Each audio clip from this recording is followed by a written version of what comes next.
미식 축구 풋볼 코치 중에 마리 셔터남이라는 그런 사람이 있습니다. 유명한 분인데 얼마 전에 세상을 떠나고 돌아왔습니다마는 200승 이상 승리했던 그런 사람입니다.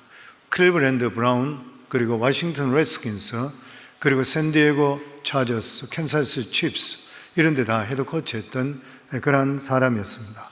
그런데 무엇보다도 이분은 딴 것보다 존경받는 사람이었습니다. 가정적으로 굉장히 행복했던 그런 사람이고, 그리고 존경받는 아버지였습니다. 아들, 딸 모두 다가 우리 아버지 같은 사람이 없다고 눈물을 흘리면서 정말 감사하는 그런 영상을 본 적이 있습니다. 또 뿐만 아니라 그를 통해서 많은 후배들이 양성이 되었고, 그리고 지금도 현재 많은 코치들이, 아주 유명한 코치들이 이 사람의 후배로 양성받은 그런 사람들입니다. 그런데 그의 풋볼 철학이 뭐냐면은 한 번에 하나만 생각하라. 한 번에 하나만 생각하라. 너무 잘하려고 많은 것을 생각하지 말고 중요한 것 하나만 생각하라. 우리는 보통 믿는다고 하면서도 불구하고 너무나 많은 것을 움켜쥐고 있습니다. 그런데 하나님께서 우리를 강도 있게 훈련시키며 우리 속에 고난을 주실 때 그동안 우리가 움켜쥐고 있던 것, 쓸데없는 것들이 떨어지기를 시작하는 것이요.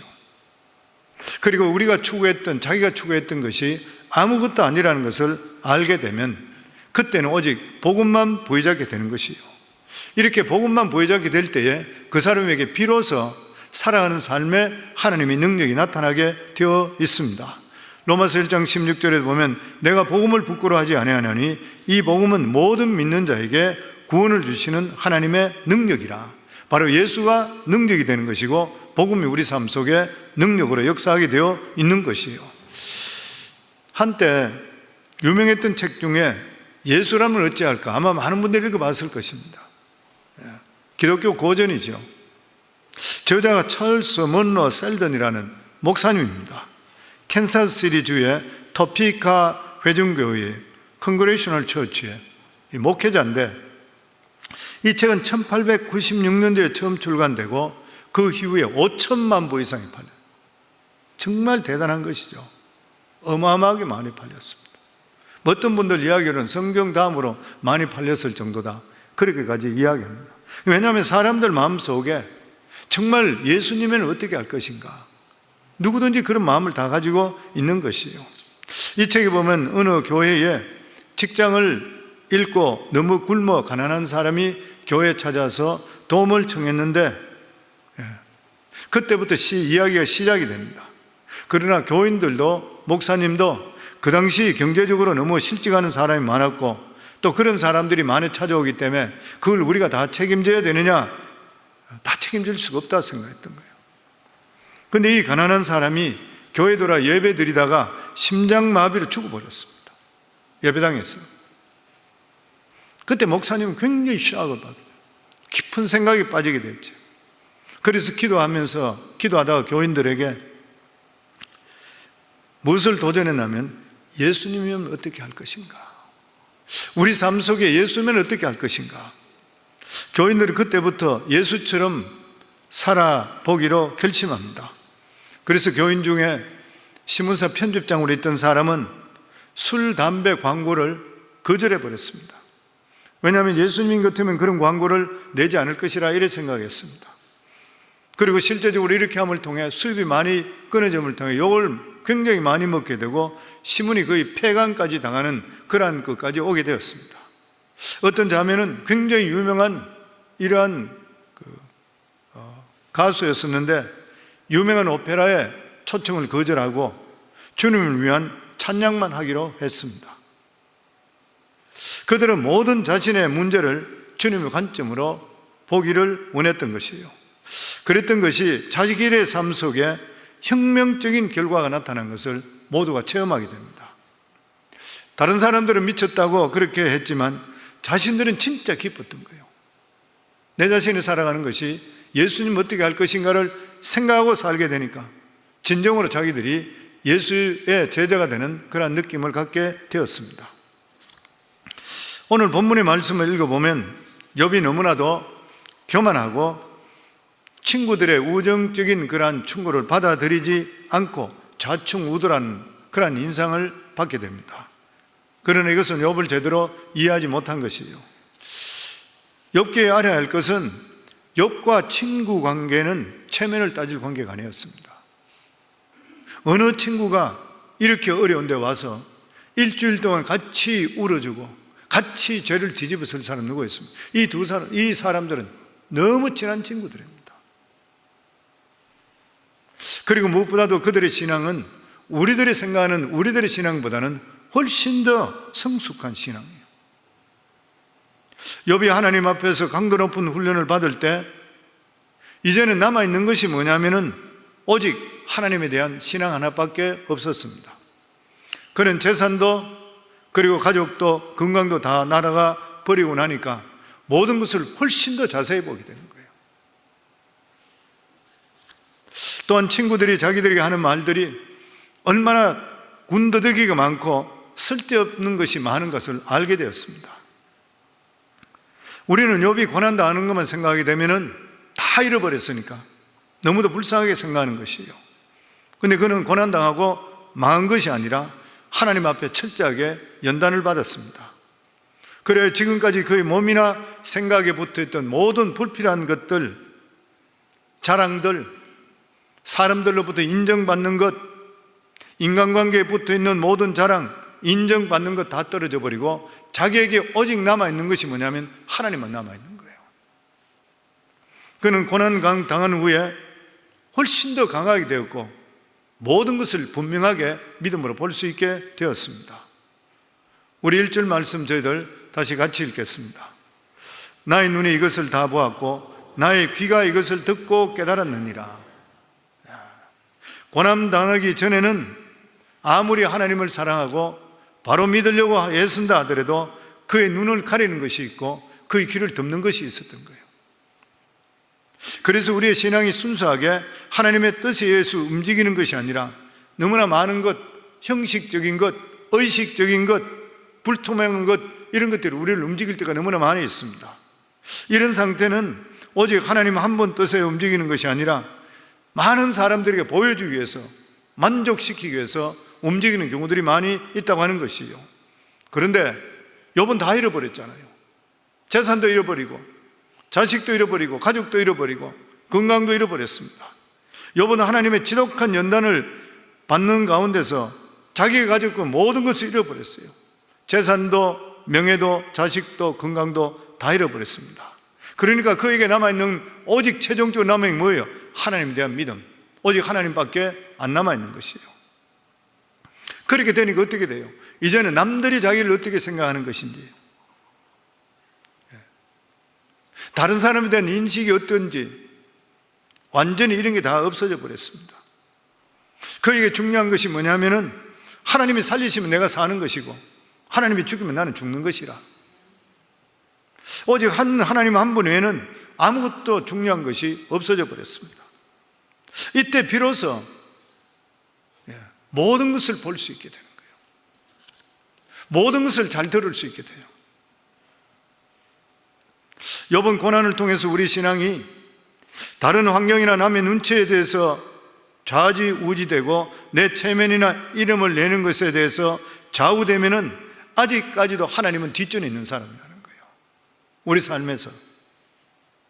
또한 그는 우리 신앙이 얼마나 많은 위선과 거짓과 그리고 또한 탐욕에 채워져 있는 것을 보았다는 것입니다. 그가 가졌던 모든 것을 잃어버림으로 그는 손해본 것이 아니라 더 생각하지 못했던 것을 얻게 되었다는 것이에요. 그것이 무엇이에요? 바로 살아계신 하나님 한 분만이 살아있는 그러한 신앙을 갖게 되었던 것입니다. 그래서 여기서 통달을 했다 그러는데 이 통달을 했다는 것이 모든 이치를 깨달았다 그 말이 아니고 비로소 믿음에 대한 눈을 뜨는 거예요. 하나님에 대한 눈을 뜨게 됩니다. 그러면서 2절 말씀에 보면은 너희 아는 것을 나도 아노니 너희만 못하지 않느니라. 이 세 친구들이 계속적으로 욥을 공격했잖아요. 자기들의 주장을 계속적으로 했잖아요. 근데 여기서 보면은 욥은 친구를 비방하는 것이 아니라 나도 얼마 전까지만 하더라도 내 신앙이 너희 신앙과 똑같았다. 욥의 친구들은 하나님을 믿으면 잘 살아야 된다 그렇게 생각했습니다. 그래서 하나님의 이름에 욕을 돌리지 않기 위해서 우리 삶은 잘 사는 것이 맞는 것이라, 하나님을 믿는 것을 당당하게 사람들이 나타내야 된다. 그러나 욥은 고난받지 아니하면은 말은 본질이라게 잘할지는 모르지만 실제로 자신은 그렇게 살지를 않았다는 것이요. 말로는 하나님 한 분만 만족한다고 하지만은 실제로 보면 작은 것 하나까지도 포기하지 않고 살았다는 거예요. 그런데 하나님께서 모든 것을 가지고 가셨을 때 더 이상 가진 것도 없으니까 이제는 더 이상 두려워할 것도 없어져 버린 것이죠. 무슨 말이에요? 더 이상 위선의 탈을 쓸 필요가 없는 것이요. 이때 비로소 신앙과 그 사람의 행위가 일치되는 거예요. 다 내려놓게 됐어요. 다 없어져 버렸으니까. 욥은 망하고 난 뒤에 비로소 제대로 믿는 것이 얼마나 어렵다는 것을 깨닫게 됩니다. 그리고 왜 신앙에 하나님의 능력이 나타나지 않는지도 깨닫게 됩니다. 그것은 바로 오직 하나님 한 분만 의지의 능력이 나타나는데 너무도 가진 것들이 많이 있고 너무나 하나님 앞에 배부른 상태였기 때문인 것이에요. 그래서 자기가 믿는다고 믿었다 하는데 자기가 다 모든 것이 없어지고 이런 상태에 자기가 돌아보게 되니까 자기가 너무나 많은 것들로 얽혀 있었던 것이에요. 그러면서 욥이 뭐라고 이야기합니까? 3절에 보면 참으로 나는 전능자에게 말씀하려 하며 하나님과 변론하려 하노라. 무슨 말이에요? 모든 거 다 잃어버리고 나니까 더 이상 하나님과 나 사이에 걸림돌이 없어졌다는 것이요. 오직 하나님 뜻만 생각하고 그대로 행하면 된 때에 하나님의 능력이 나타나게 된다는 것이에요. 여기서 우리가 생각해 보는 것은 우리는 오직 하나님만 가질 수 없을까? 우리 삶 속에 우리는 사실 사업이 너무 잘 돼도 손해볼 때가 많습니다. 모든 것들이 너무 많이 복을 받더라도 실제로 손해볼 때가 있습니다. 환경이 너무 부유하게 되면 정신적으로 큰 손해를 받습니다. 근데 진짜 우리 삶 속에 행복이 언제냐? 하나님께서 나를 기억하시고 하나님이 나와 함께 한다는 것을 느끼게 될 때 행복해지는 것이에요. 그러면 4절에 보면 너희는 거짓말을 지어내는 자요 다 쓸모없는 의원이니라. 지금부터 욥이 친구들을 향해서 무섭게 변론하기 시작합니다. 우리가 알아야 될 것은 욥의 친구들은 그 당시에 너무나도 모범적이고 훌륭한 신앙인이라고 하는 사람들이었습니다. 그렇지만 욥이 변화되고 나서 친구들을 보니까 아직도 너무나 허영을 많이 가지고 있고 인간적이라는 것을 알게 되었던 것이에요. 그래서 친구들을 여기 보면 너희는 거짓말을 지어내는 자요 다 쓸모없는 의원이라. 무슨 말이에요? 돌팔이들이에요. 사람들에게 의원이라고 해서 진찰해 준다고 무슨 일이나 이야기하면 너는 이렇게 된 저렇게 해야 되는데 이야기하는데 너희들을 가만히 보니까 전부 돌팔이라는 거예요. 그 이유가 무엇인 것입니까? 욥이 문제가 생겼을 때에 욥이 심판받는 것은 네 죄 때문에 그랬다는 거예요. 어떻게 해서든지 욥이 회개하고 다시 힘을 낼 수 있도록 위로해 주려고 그런 거예요. 일반적인 생각이지 않습니까? 욥이 심각하게 생각했던 게 바로 이것인 것이요. 친구들은 욥이 죄로 인해서 고난받는다고 생각하고, 욥은 실제적으로 지금은 고난을 통해 다른 것은 다 없어지고 하나님만 바라보게 되었던 것이요. 욥이 친구들 앞에서 큰 소리 칠 수 있었던 것은 지금까지 자기 같은 사람들만 만나기 때문에 자기 신앙만 옳은 줄 알았는데 내가 보니까 너희들이 신앙 아직 멀었다는 거예요. 그러면서 8절에서 9절입니다. 같이 읽겠습니다. 너희가 하나님의 낯을 따르려느냐 그를 위하여 변론하려느냐 하나님이 너희를 감찰하시면 좋겠느냐 너희가 사람을 속임같이 그를 속이려느냐. 여기서 하나님의 낯을 따르는다, 쫓는다는 것은 스스로 바른 생활을 하고 있다고 믿는다는 그런 뜻인 것이죠. 욥의 친구들은 바른 생각을 가지고 있고 그리고 자기들이 생각할 때 하나님 뜻대로 살고 있다 믿었습니다. 그 은혜로 말미암아 복과 명성을 누리고 있었던 것이에요. 근데 이번 지금 말씀하는 것이 진짜 은혜가 뭐냐는 거예요. 진짜 하나님의 은혜가 뭐냐는 것이에요. 적당히 그냥 믿고 사람들에게 존경받고 부자 되는 것이 잘 믿느냐는 거예요. 이번 이것을 지나봤던 사람입니다. 이것은 자기를 속이는 것밖에 되지를 않는다는 것이에요. 우리는 자신의 신앙을 다른 사람과 신앙과 비교하면서 나는 괜찮은 신앙이네, 자만에 빠지기 쉬운 거예요. 그러나 하나님의 눈으로 감찰하시게 되면 너무나 많은 위선과 적당주의에 빠지는 거예요. 지금 욥이 그 이야기하고 있습니다. 우리들은 신앙생활 하면서 나는 저 사람보다 괜찮아 이렇게 생각하는 경우들이 많이 있는 것이에요. 비교하면서.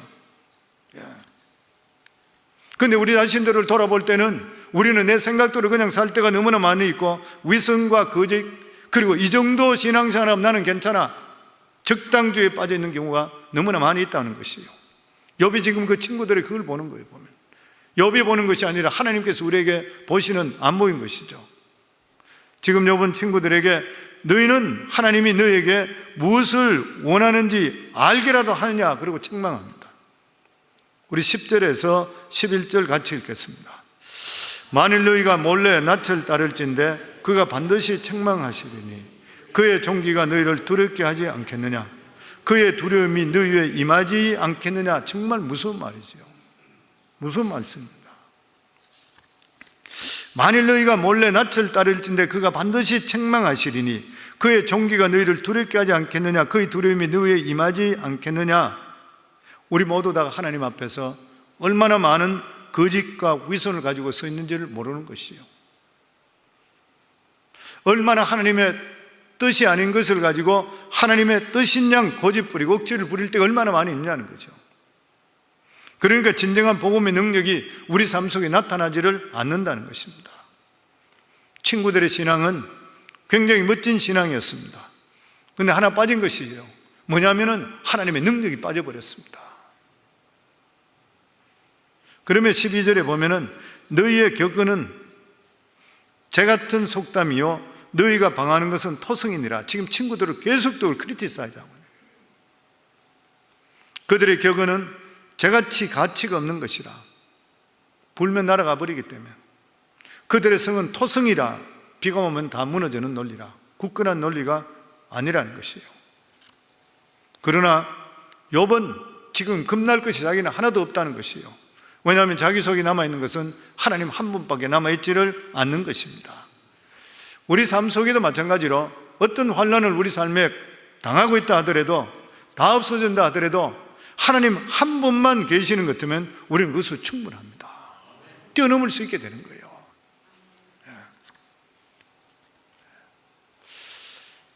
유명한 부흥사 설교가 중에 윌리엄 목사라는 분이 있습니다. 이 목사님은 어느 교회 저녁에 집회 초청을 받았는데 그 교회 사무원이 연락이 와서 설교 제목을 달라고 그래요. 그래서 본문은 시편 23편이고 주님은 나의 목자라, 그렇게 말했습니다. 그러자 사무원이 재차 묻습니다. 그것이 전부예요. 목사님 그렇게 대답했습니다. 그것으로 충분해, 이렇게 대답했던 거예요. 집회하기 위해서 주일날 저녁에 이 윌리엄 목사님이 그곳에 갔을 때 교회 주보 제목을 보고 나서 오히려 자신이 큰 은혜를 입었어요. 왜냐하면 그 교회 주보에 그날 저녁 자기 설교 제목이 주님은 나의 목자, 그것으로 충분해, 이렇게 인쇄가 되어버렸어요. 자기는 주님은 나의 목자, 더 없어요, 그럼 그거로 충분해, 이래 이야기하는데 그게 다 들어갔던 거예요. 그러면 자기 속에 마음에 오는 게 진짜 맞다.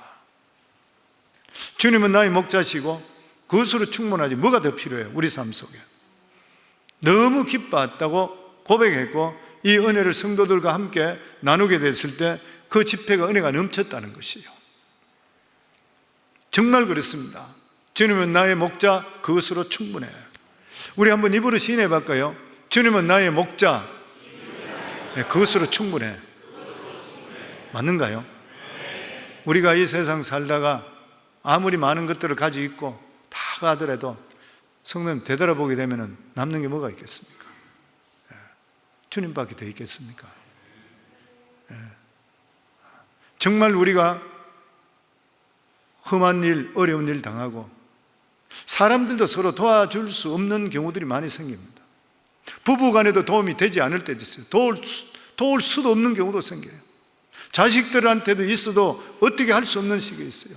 그때 우리가 누굴 찾겠습니까? 주님밖에 되겠습니까? 우리 삶 속에 저와 여러분 모두 다가 항상 우리 고백이 주님만으로 충분해로 고백하기를 주 이름으로 축원합니다. 하나님께서 우리를 지켜주시고 보호해 주시면 우리가 무슨 걱정이 있겠습니까? 하나님께서 우리를 지켜주신다면 우리에게 무슨 아픔이 있겠습니까?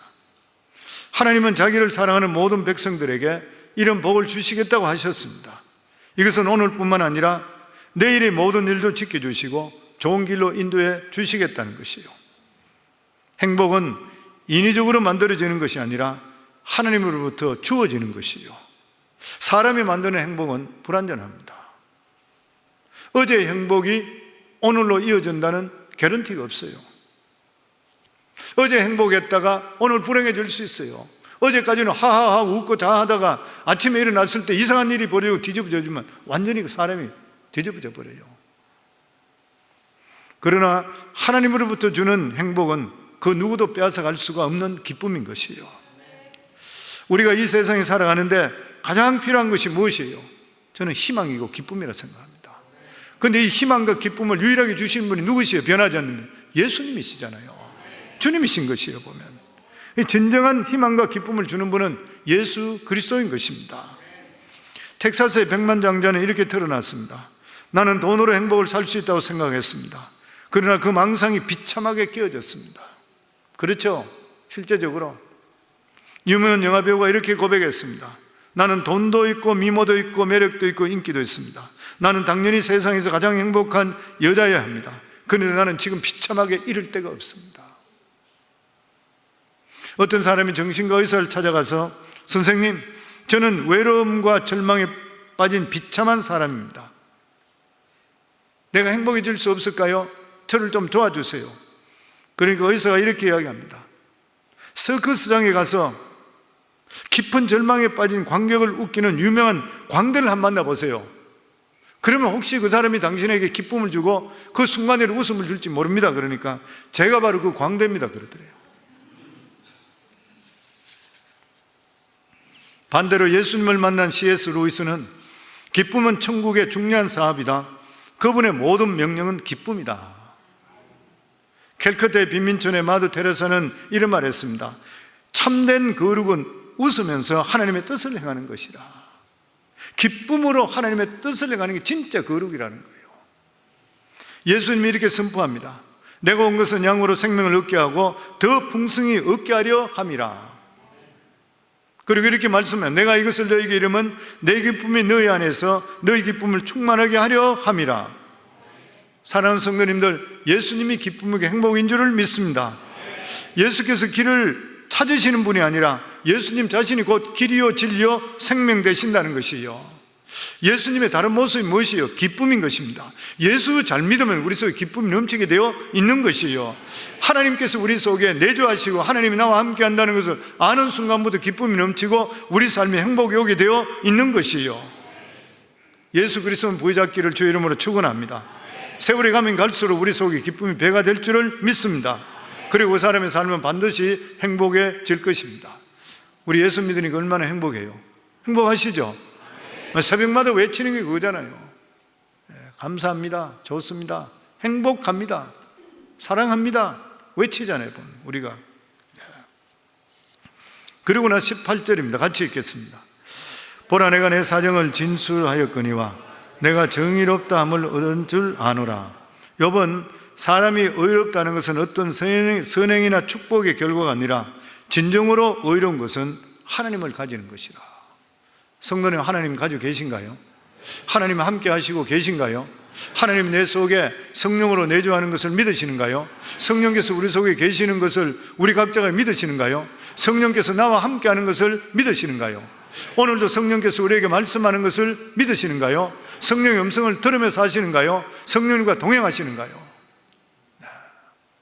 우리는 성령 없는 신앙생활이 있을 수가 없습니다. 그러면서 욥은 하나님이 자기와 함께 하는 것을 알고 나서 욥은 하나님께 두 가지만 바라본다 그랬습니다. 20절에서 22절입니다. 같이 읽겠습니다. 오직 내게 이 두 가지 일을 행하지 마옵소서. 그래 하시면 내가 주의 얼굴을 피하여 숨지 아니하오리니 곧 주의 손을 내게 대지 마옵시고요 주의 위엄으로 나를 두렵게 하지 마실 것이니이다. 그리하소서. 주는 나를 부르소서. 내가 대답하리이다. 혹 내가 말씀하게 하옵시고 주는 내게 대답하옵소서. 무슨 말인 거예요? 욥은 첫째, 지금 이야기하는 것이 하나님 제발 이제 나를 그만 쳐라는 거예요. 예. 모든 게 다 날아가고 몸도 지금 악창으로 인해서 기왓장으로 몸을 끓고 있는 문둥병보다 더한 병을 앓고 있는 자기에게 하나님 이제 그만 치시라. 더 이상 손대지 말아달라 자기에게. 그 이유가 뭔 것이에요? 예. 욥이 하나님께서 자기에게 고난을 주시는 이유를 알았기 때문에 그렇습니다. 이유를 알았다는 거예요. 우리가 어려움을 당하고 고난을 당할 때 왜 당하는지 모르면 더 맞아야 됩니다. 더 맞는 일이 생기게 되어 있습니다. 아직 덜 맞은 것이요. 그런데 내가 잘못이 무엇인지 하나님의 뜻이 무엇인지 충분히 알았다면 더 이상 맞을 필요가 없어요. 우리 삶 속의 고난도 마찬가지입니다. 내 삶 속에 고난이 오는데 내 삶에 고난이 왜 왔는지를 깨닫게 되면 그것을 아는 순간, 하나님 앞에 그것을 내놓는 순간부터 고난은 없어지기 시작합니다. 왜냐하면 그 고난을 하나님 주셨던 이유가 깨닫게 하기 위해서인 거예요. 욥은 자기 자신을 지금 이런 상태에 와서 돌아보니까 하나님을 믿는다고 하면서도 불구하고 돈과 세상 욕심 그리고 명예 욕심을 버리지 못했던 것 같아요. 우리들도 마찬가지입니다. 마찬가지 이야기죠. 네. 그리고 자식 자랑도 얼마나 했는지 몰라요. 보면 자기 자식 10명이 얼마나 기가 막히다고 자랑한지 몰라요. 앞부분에 보면. 그런데 하나님께 손을 대셔서 모든 걸 다 가져가셨어요. 처음에 이것이 이해되지를 않았습니다. 왜 하나님은 사랑하신다 하면서 이렇게 비참하게 하고 그리고 또한 고통스럽게 하시는 건가? 그런데 그가 깨달은 것이 무엇이냐면은 하나님과 상관없는 일에 관심을 가지게 되었을 때 하나님께서 모든 쓸데없는 것들을 군더더기를 치우시고 하나님 하나만 바라볼 수 있도록 만드는 거예요. 이때 욥은 고난의 의미를 알게 되었고 더 이상 세상에 대해서 미련을 갖지 않게 되었습니다. 그러니까 욥이 이야기가 지금 하나님께 하나님 이제 내가 맞을 필요가 없지 않습니까? 나는 지금까지 하나님을 믿는다 하는데도 불구하고 세상을 더 사랑하고 돈을 더 사랑하고 자식 자랑하고 더 했습니다. 그런데 이제는 내가 깨닫게 되고 하나님 한 분만 충분하니까 내가 왜 더 이상 고난을 당해야 됩니까? 이 고난을 나에게 없이 해 주소서. 그러면서 또한 두 번째가 뭐냐면 하나님께서 자기 이름을 불러주시고 말씀해 달라고 부탁하는 거예요. 사람은 매를 맞을 때는 깨달을 수 없지만 하나님 말씀을 들을 때 깨닫게 됩니다. 어떤 때는 말 한마디가 매 10대보다도 더 가슴 깊이 파고들 때가 있는 거예요. 지금 욥은 그렇게 이야기해요. 하나님 이제 내에서 매를 치우시고 하나님 말씀을 나에게 더욱더 주소서. 그 말씀 지금 하고 있어요. 매를 들댈 필요가 없지 않습니까? 그러면서 뒷부분에 보면 욥은 자신이 하나님 앞에 얼마나 가치 없는 사람인지, 이런 자를 어떻게 하나님 나를 이런 고통을 당했는데도 하나님께서 나를 어떻게 사랑하는지 고백합니다. 우리 25절 같이 읽겠습니다. 주께서 어찌하여 날리는 낙엽을 놀라게 하시며 마른 금풀을 뒤쫓으시니까. 욥이 되지 않는 부분이 뭐냐면은 자기 같은 사람은 하나님을 상대할 전혀 가치가 없는 자인데도 불구하고 하나님께서 자기를 사랑하셔서 끝까지 죽여가시는 거야. 마른 금풀 같은 자를, 낙엽을 놀라게 하시며 마른 금풀 같은 자를 어떻게 쫓으시냐. 우리들도 마찬가지인 것이죠. 우리가 무엇이기에 하나님께 택하시고 불러주셔서 복을 주시는 것인가?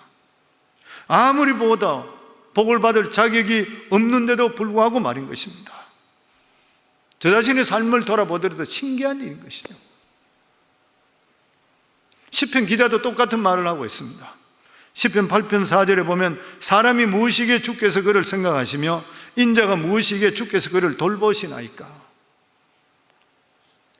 하나님께서는 이 웅장하고 거대한 우주와 수많은 피조물 중에 오직 인생에게만 그렇게 사랑과 관심을 많이 쏟는 것, 욥이 이해할 수가 없는 거예요. 자기 이해가 안 된다는 것입니다.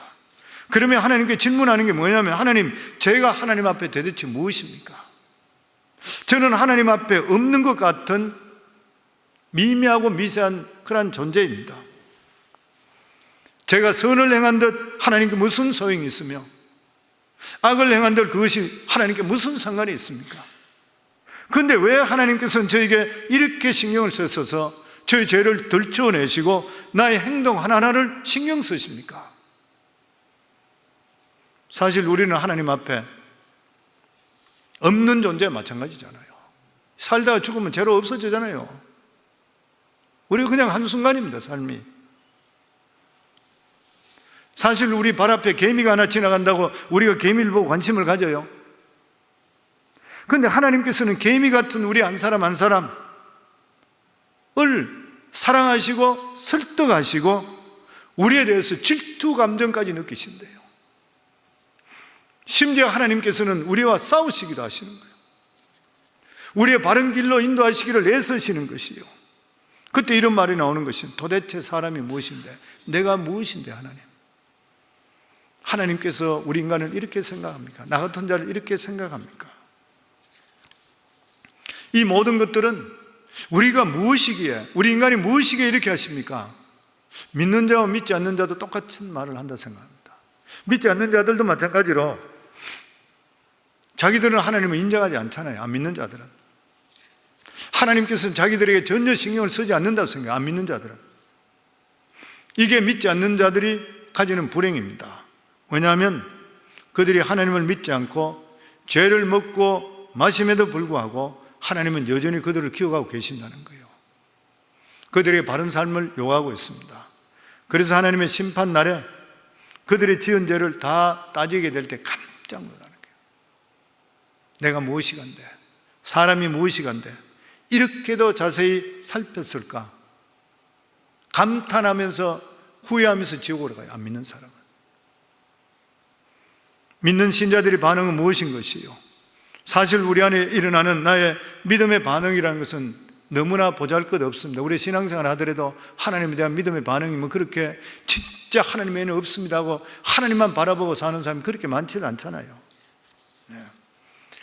우리가 하나님을 믿는다 하더라도 그것이 하나님께 무슨 유익이 되겠습니까? 그런데 하나님께서는 우리의 작은 믿음을 이 세상에 어떤 것보다도 위대하다고 더 기뻐하시는 것이요. 그리고 그 작은 믿음을 통해 산을 움직이는 능력을 나타내시게 만듭니다. 우리가 작은 믿음을 가지고 있는데 그 믿음을 기뻐하셔서 세상에 볼 수 없는 놀라운 역사를 그 믿음을 통해 나타내시는 것이요. 그 믿음으로 사는 사람에게는 미처 생각하지 못한 것까지 하나님께서 일일이 챙겨주시고 그리고 응답해 주시는 것이요. 그때 우리가 뭐라 그럽니까? 내가 무엇이 간대? 도대체 나의 무엇이 간대? 하나님께 나를 기억하고 계십니까? 외치는 것이요. 하나님의 최고의 사랑은 창조에 나타난 것이 아닌 것입니다. 오히려 하나님의 위대하심은 우리 인간이 범죄하고 타락한 후에 나타났습니다. 우리 범죄한 인간을 위해서 하나님께서는 사랑하는 독생자 아들을 보내셨습니다. 로마서 5장 6절부터 보면 우리 같이 한번 읽겠습니다. 우리가 아직 연약할 때에 기약대로 그리스도께서 경건하지 않는 자를 위하여 죽으셨도다. 의인을 위하여 죽는 자가 우리가 아직 죄인 되었을 때 그리스도께서 우리를 위하여 죽으심으로 하나님께서 우리에 대한 자기의 사랑을 확정하셨느니라. 여기 보면 가장 중요한 단어가 여기 뭐냐면 확정하셨단 말이에요. 우리가 아직 연약할 때 기약대로 그리스도께서 경건하지 않는 자를 위하여 죽으셨도다. 우리가 그렇잖아요. 의인을 위해서 죽는 자가 쉽지 않고 선인을 위하여 용감히 죽는 자가 혹 있거니와. 우리가 아직 죄인 되었을 때에 그리스도께서 우리를 위하여 죽으심으로 하나님께서 우리에게 대한 자기의 사랑을 확정하셨느니라. 여기 확정되었다는 것은 절대로 변경하거나 취소할 수 없도록 사랑으로 확정해 놨다는 뜻입니다. 왜 하나님께서 우리를 이렇게 사랑하셨을까? 죽어도 이해 못합니다. 왜 우리를 하나님께서 구원해 주시고 택해 주셨을까? 죽어도 이해 못합니다. 이건 우리 이해를 벗어나는 거예요. 수많은 사람이 있는데 불구하고 왜 우리를 택해 주신가? 절대로 이해 못합니다. 왜 하나님께서 나 같은 자를 사랑할까? 절대로 이해 못해요. 우리 이해 못하는 것입니다. 왜 아무 가치 없는 나를 위해서, 우리를 위해서 하나님께서 그토록 애쓰시고 희생하시고 사랑으로 우리를 품어주시는지 이해하지 못하는 것이요. 근데 단지 알 수 있는 게 뭐예요? 오늘 성경 말씀에 보면 단지 알 수 있는 것이 그 사랑이 확정적이어서 취소할 수 없고 변경할 수 없다는 거예요. 우리를 향한 하나님의 사랑이 어떤 사랑입니까? 우리의 상상을 초월합니다. 너무나도 높은 곳에 계신 하나님께서 전혀 사랑할 수 가치가 없는 미물 같은 우리를 향한 사랑이 있어요. 왕이 천민을 사랑한다 하더라도 납득하기 어려운데 지렁이 같은 우리라 그랬잖아요. 야곱을 보고 지렁이 같은 우리를 향한 하나님의 사랑은 납득할 수 없는 그런 사랑입니다. 그런데 하나님께서 이 사랑을 위해 치르신 대가는 너무나도 어마어마한 것이었어요. 재물을 희생한 것도 아니고 돈을 손해본 것은 아니에요.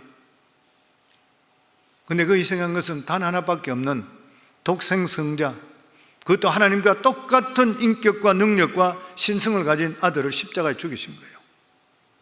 하나님께서 이렇게 엄청난 사랑을 퍼부었던 이유가 어디에 있습니까? 하나님께서 우리에게 대가를 바라보십니까? 아니요, 전혀 없습니다. 하나님 우리 무조건적인 사랑하셨지 우리에게 대가 바란 거 하나도 없어요. 하나님께 처음부터 우리에게 공로받기를 원하신 분이 아니었었습니다. 단지 하나님께서 우리에게 원하는 것은 딱 하나, 오직 믿음인 것입니다. 믿음입니다. 이 정도로 사랑하시는 하나님이시라면 절대적으로 하나님 믿겠다는 거예요. 억울한 일이 일어나고 생각대로 되지 않는다 하더라도, 환난과 풍랑이 친다 하더라도 절대적으로 하나님을 의심하지 않고 무조건 믿고 감사하며 살아가겠다는 거예요. 하나님 바라시는 것 딱 이것입니다. 우리 삶 속에서 우리가 삶 속에 어떻게 범사에 감사할 수 있어요? 직장이 잘못되고 사업이 잘못되는데, 내가 몸에 병이 들었는데 어떻게 감사할 수 있어요? 그런데 하나님이 주시는 이 사랑을 믿으신다면, 하나님에 대한 믿음을 가지고 계신다면, 내 삶 속에 억울한 일이 있고 어떠한 어려움이 있다 한다 하더라도 하나님을 절대로 의심하지 않고, 하나님은 선하시고 죽는 한이 있더라도 하나님은 좋으신 하나님이시고 하나님을 끝까지 바라볼 때 하나님 그것을 기뻐하는 거예요. 우리 삶 속에 하나님은 이거 하나 바라보시면서 엄청난 사랑을 퍼부어 주셨습니다. 그래서 하나님의 사랑을 제대로 아는 자라면 하나님 앞에 내가 무엇을 했다고 공로를 이야기할 수가 없어요. 주신 것도 하나님이시고 거두가신 것도 하나님이시고, 물질도 하나님이 주셨고, 건강도 하나님이 주셨고, 자식도 하나님이 주셨고, 사업도 하나님이 주셨고, 직장도 하나님이 주셨고, 모든 것을 하나님이 주셨다고 믿게 되는 것 같으면 우리가 무엇을 원망하고 불평할 수가 있는 것입니까?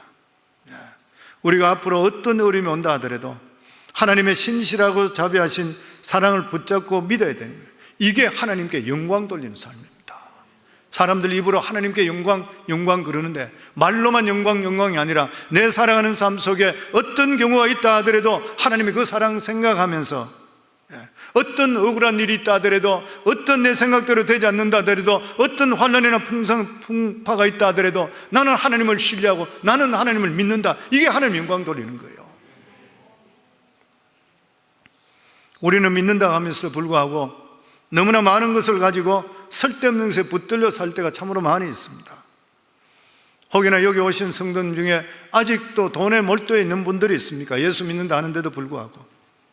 아니면 아직도 세상 재미에 우선순위를 두고 있는 사람이 있습니까? 우선순위를 우리가 하나님께 두게 된다면 하나님께서는 기뻐하셔서 우리 삶 속에 놀라운 은혜나 축복으로 우리에게 베풀어 줄 줄을 믿습니다. 그리고 오늘 여기 성경을 통해 우리에게 주시는 말씀은 진정한 신앙은 하나님 앞에 솔직한 거예요. 욥은 하나님 앞에 자기 감정을, 자기 생각을 숨기지 않고 담대하게 말합니다. 이것은 욥이 믿음이 없어서가 아니라 하나님 앞에서 오히려 하나님을 신뢰하기 때문에 용기 있게 되는 거예요. 우리들의 믿음은 하나님 앞에서 정직해야 됩니다. 그리고 진정한 신앙은 어떤 것이에요? 고통 속에서도 하나님을 신뢰하고 하나님께 나가는 것이에요. 욥은 심한 고난과 의심 속에서도 하나님을 포기하지 않았습니다. 욥기 13장 15절에 보면 그가 나를 죽이시리니 내가 희망이 없노라. 그러나 그의 앞에서 내 행위를 아뢰리니 절망 중에서도 하나님께 신뢰한다는 것을 알았다는 것이에요. 사랑하는 성도님들, 우리 신앙이라는 것이 그냥 교회 와서 예배드리고 그냥 우리가 적당히 사는 것이 신앙이라 할 수가 없잖아요. 내가 어떤 경우 속에서도 구원의 확신이 흔들리지 않아야 되고 어떤 경우 속에서도 하나님을 신뢰하는 이러한 작은 믿음, 이러한 믿음을 가지고 있는 것, 이게 하나님을 기쁘게 하고 영광스럽게 할 줄을 믿습니다. 저와 여러분 모두 다가 성숙된 더욱더 신앙인으로 믿음으로 하나님께 기쁨이 되기를 주의 이름으로 축원합니다.